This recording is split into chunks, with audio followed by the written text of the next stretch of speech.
आज मैं आपसे बात करना चाह रहा था कि लोग इतना परेशान क्यों हैं, लोगों की परेशानी का क्या कारण है। लोग जो मैं आजकल देखता हूँ, लोग जो आसपास के समाज हैं उससे ज़्यादा दुखी हैं कि जो हर किसी में किसी को अपने पारिवारिक सदस्य से परेशान है, कोई अपने पड़ोसी से, कोई अपने सहकर्मियों से। तो ये सब चीज़ें आज की तारीख में एक समाज में आम सी बात हो गई है और बहुत सारे लोग इसको लेकर बहुत ज़्यादा टेंशन, डिप्रेशन या बहुत मानसिक तनाव में आ जाते हैं। तो ये मित्रों, कलयुग का समय चल रहा है। हमारे सनातन धर्म के अनुसार सतयुग, द्वापर, त्रेता और कलयुग 4 युग माने गए हैं।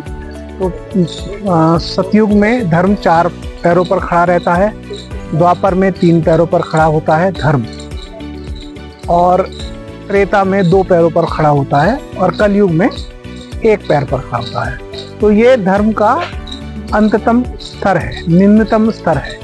तो जब लोग इतने खराब समय में रह रहे हैं कलयुग के अंदर, तो सबकी अपनी परेशानियां, अपनी झल्लाहट, अपनी प्रॉब्लम्स होती हैं। इसी के कारण वो कई दफ़ा दूसरे के साथ भी दुर्व्यवहार करने लग जाता है। तो इस चीज़ को इतना ज़्यादा सीरियसली ना ले करके और इस बात को समझें कि ये कलयुग का समय है कि इसमें धर्म सबसे कमज़ोर स्थिति में होता है। तो इस टाइम ये सब चीज़ें चलेंगी ही। तो आप इससे कैसे निजात पाएं?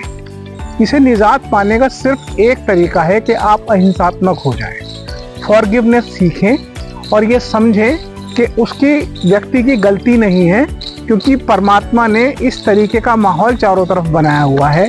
चाहे उसमें आप मोबाइल का योगदान दे लो, या एक गाड़ी 10 लाख की भी आती है, एक गाड़ी 20 लाख की भी आती है, 1 करोड़ की भी आती है। तो हम लोग सब लोग उसी रैट रेस में दौड़ रहे हैं कि 10 लाख वाली 20 लाख की, 20 लाख वाली 50 लाख की, 50 लाख वाली 1 करोड़ की।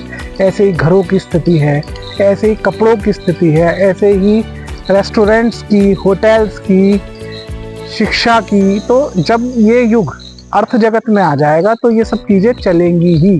तो आपको इन सब चीज़ों को कूलली, शांति से हैंडल करना है और चीज़ों को समझना है और अपने काम पे फोकस करना है, न कि दूसरे की बारे में सोचना है। कोई आदमी गलत है, सही है, जैसा भी है, लेट देम गो। आप सिर्फ और सिर्फ अपने काम पर फोकस करिए, अपने स्वास्थ्य को अच्छा करिए, अपने भोजन को अच्छा करिए, अपने शरीर को स्वस्थ करिए।